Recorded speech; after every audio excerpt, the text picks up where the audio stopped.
Surprise!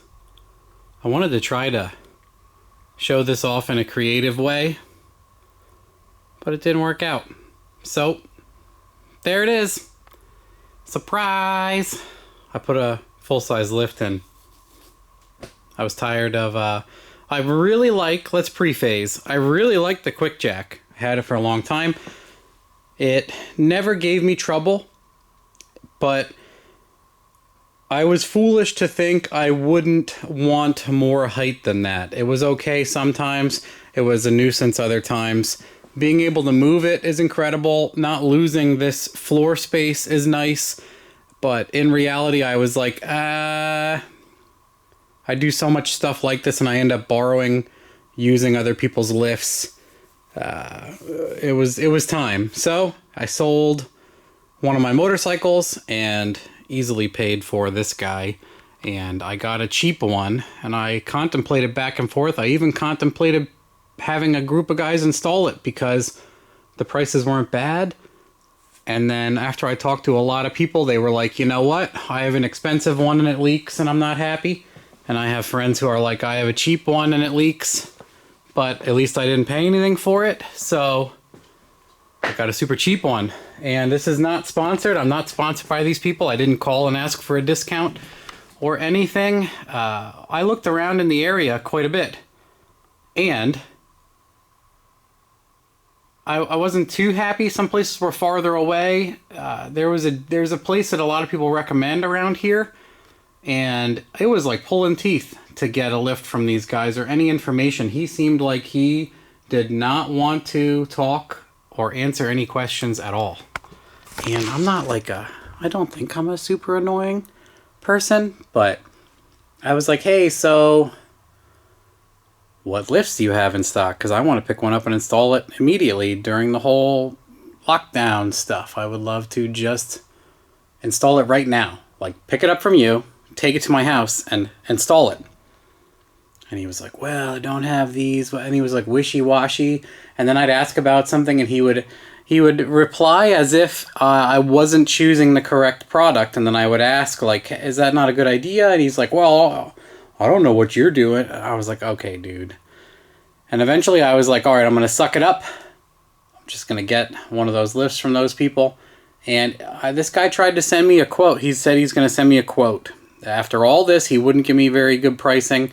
He was like a car dealership, and then he's like, well,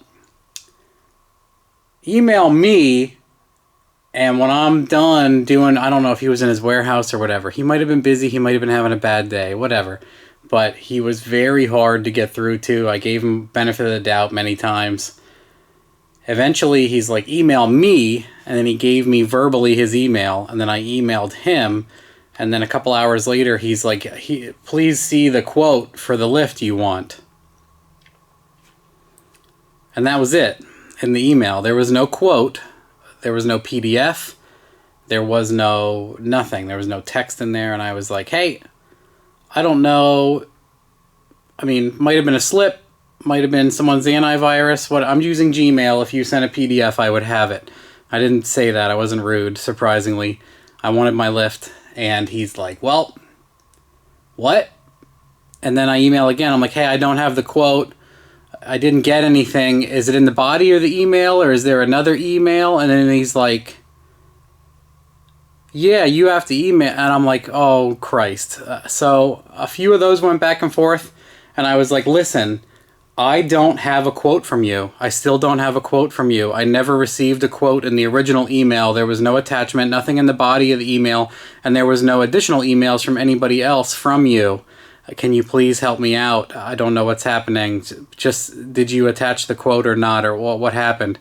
And I forget what he said. I was like, okay, I'm done. So I went on Amazon and I looked for distributors in the area because there's all these Chinese lifts on Amazon. And I looked in the area, and one of my big things was I went back and forth so much about a base plate. It would have been cool to get rid of the base plate, but I would have had to modify my ceiling a lot immediately, and I didn't want to. I was like, I'm not going to have time to just cut into all that. I'll be better off just getting a plate one, and if I absolutely hate it over a while. I don't do transmissions that often. It won't be that bad, and this one's symmetrical or asymmetrical, so you can place the car out of the way, And then a bunch of people were like, if you get a thin piece of stainless, you can use it as a ramp to go up and down the base plate. And I'll explain to people who don't know what the plate is. But this is a lift specifically to fit under a 10-foot ceiling, which it does very well. There's a lot of these lifts. They start at like 8,000 pounds. And they go, this is a 10. They were all sold out at 8s and 9s. So this is like a super heavy duty, but they gave it to me for the 8,000 price. And then they also knocked off $200 because I searched for a place locally. I didn't want to have to deal with shipping or a liftgate truck or picking it up at a dock or confusion or more mistakes. So I searched on Amazon and I found this place that had a Allentown, Bethlehem pickup. I was like, dang, A+ lift. So I clicked on their thing and looked at their info, and it had a guy's text number. It said, text to this number. And I was like, oh, even better. Like, my kid's asleep. I can text this guy and ask him all about the lift. Texted him a bunch. He got back to me with pictures. He said what he had in stock. Same thing. I guess everyone's out of the 8s and 9s. So the whole 10,000 thing happened, and he's like, well, the 10 is just nicer. It's heavier duty. The towers are, a lot of it's nicer. And they gave me that price and they knocked $200 off. I paid $1,539 out the door, picked up. That was it. That's what I paid. Awesome. One price. It came with the anchors. It came with the arms. It came with, so it came with, I had the 2500 up on it a bunch of times. So it has the screw cups. So that's super nice. Why it's too reflective. There we go. You getting there? Yeah, it's too reflective. It was making the autofocus real angry. So this has the spin cup, so you can like adjust the height by spinning it. And then it comes with 2 spacer cups. So you have those. So you can get a really good amount of height. And then it has a double arm in the back. It even has a tool tray. It comes with these removable tool trays. I've never really seen that. Pretty sick, right? So it has these arms and it has a triple arm in the front. And it's a base plate, which means the cable and the hydraulics go underneath. And it has the little door dingers. And it has the auto-locking swivel guys. I mean, a lot of you guys are familiar with all this. Here's the pump. And then what I did is I moved my welding outlet. It was over there. You can see the blank hole in the wall.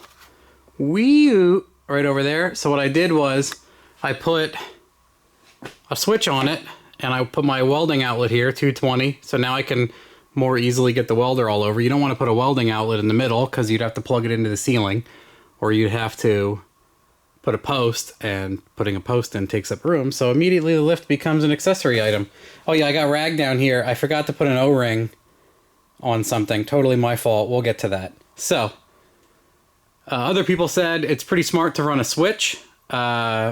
People have said even on the expensive ones, let alone the cheaper ones, the switch can get stuck in the housing or melt or something else. And in a situation where you're putting one of these in and you can't top it out, that's bad. So I put an on-off switch in. I can shut off the electronics of the switch immediately right here also. So it was cheap enough. I actually took that safety concern into consideration for a $5. I think this is, what is it, $7 and $5 for a 220 rated switch. Anyway, under $10 that I was like, okay, that's a good idea. Cool. So I have in between, I have almost 6 inches in some spots and right at 4 inches in other spots, which is exactly what you need for 8,000 pounds.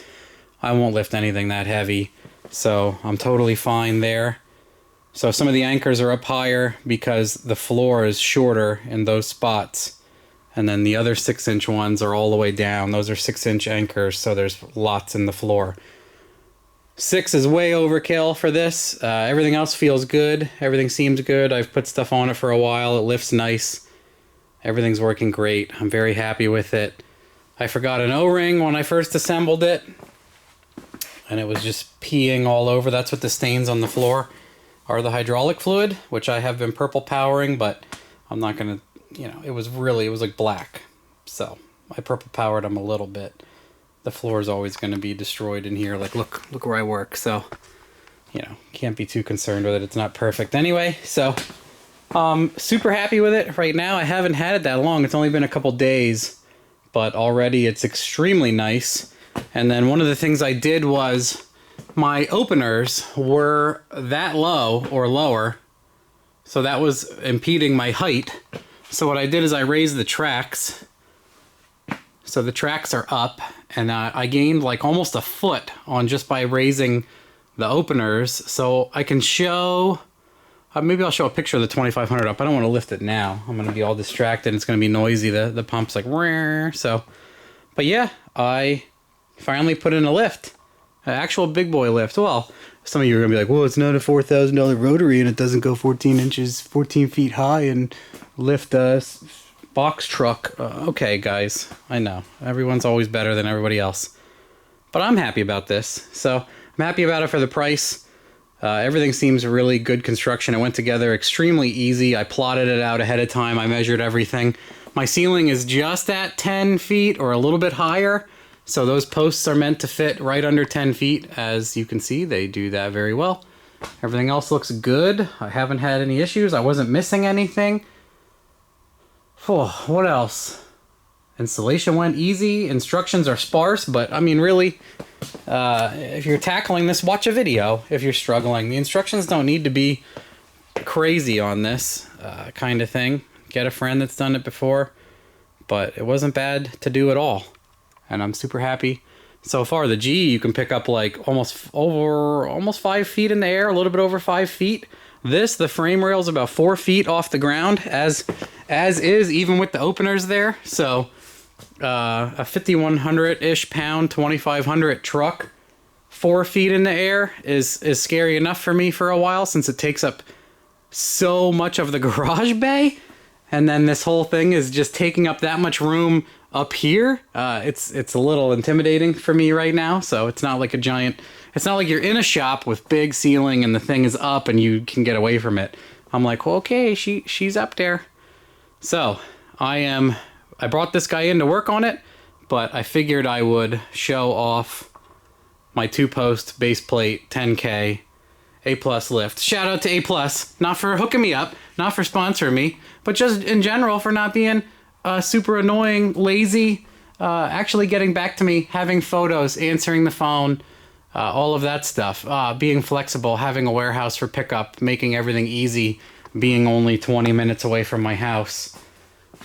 Yeah, you guys are awesome. This product is working great, and I'm super happy with it. I think this side is dribbling a little bit. I put rags down just in case.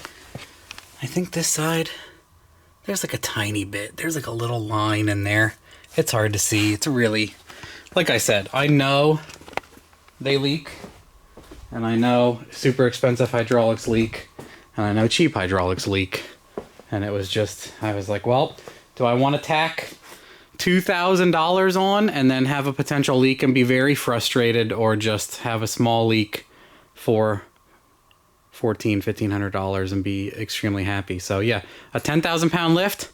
If you got the floor that's thick enough and you trust 10,000 pounds, put it up. Pretty cool. Base plate, not really what I wanted. Don't really want to cut my whole roof out yet, but you know, these are compromises I made. So it's not like lifts really fall much in value. You can just unload this thing and put another one in that's higher. To be honest, I don't know if I really want to do any sort of construction. It would be easier, in my opinion, to build a pole building and put a giant lift in there instead.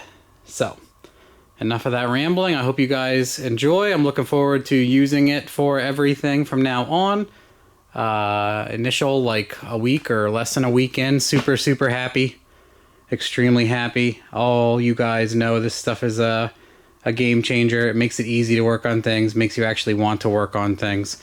After laying under the ground doing this transmission and not having the twin disc was wider, fatter, so it put the input shaft farther back for me to install. So the transmission came right out because I had the clutch that was this big. So then I put in a clutch this big. Now all of a sudden the input shaft can't go in, the bell housing's hitting. Just that little bit, that extra inch out, totally screwed me on everything fitting, and it created such a nightmare for me to install that it was so frustrating. And I'm like, I just had this out, this has to go back in.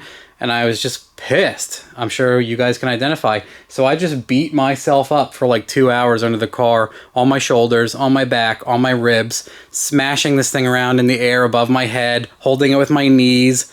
I bruised every inch of my body and my back and my shoulders, and I was just wrecked the next day or two. Just on top of, even if you weren't under a car laying on concrete being a retard like I was, you're just exerting yourself like that for no reason.